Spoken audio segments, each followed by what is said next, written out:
Aracınızda oluşan göçükler moralinizi bozmasın. Artık çözüm çok net.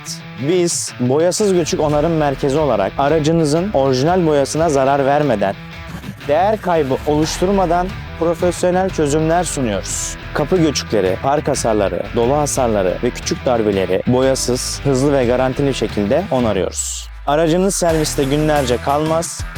Çoğu işlem aynı gün teslim edilir. Orijinal boya korunur, araç değeri düşmez. İşçilik kalitemizle fark yaratıyoruz. Siz de aracınızı güvenilir ellere teslim etmek istiyorsanız Göçük Prime Onarım Merkezimize bekliyoruz.